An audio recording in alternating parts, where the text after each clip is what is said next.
2 години по поплавите кои ги погодија селата Стајковци, Арачиново, Сингелик и населбата Ченто, кои однесоа 22 животи и оштетија над 5000 домакинства, граѓаните на овие населени места се сеќаваат дека тој ден ништо не навестувало дека ноќта ќе биде страшна и кодна.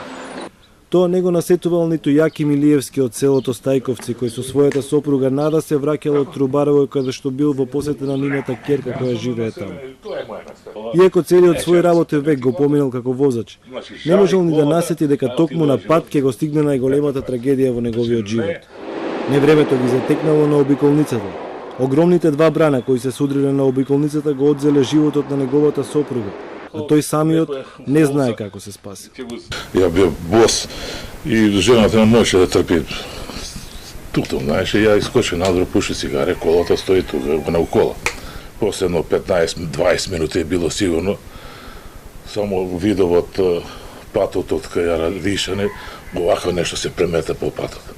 Дојде тај прва вода од кај Радишане, ги дигна колата 2 пати, ги сврте, ги удри у банкината, у тие железа и се исправија.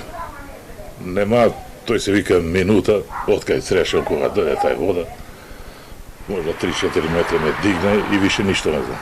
И само со глава кога удри у еден колес, неја бетонски, нели околу автопатот, што мрежата што.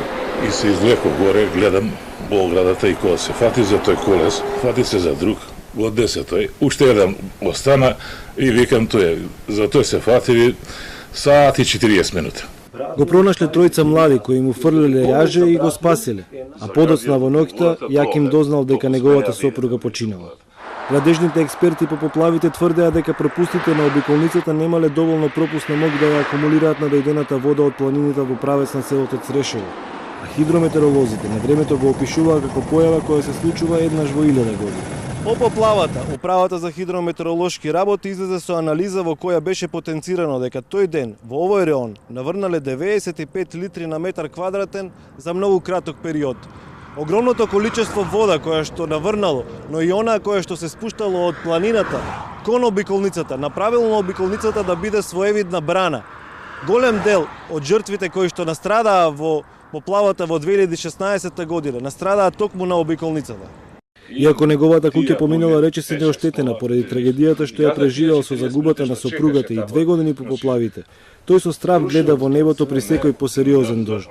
Една неделя има сигурно, како што викам, ако држиш овако пола саат, истото ќе биде. Оде, сипуе, ама не се гледа. Тоа е како некоја проклето место више.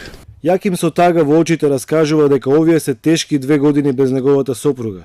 Вели, материјалната штета и ќе ја заборавам, но загубата на сопругата, траумите и душевната болка тешко се лекува. Не, ќе ти викам, доаѓам во Трубарево, у неделјата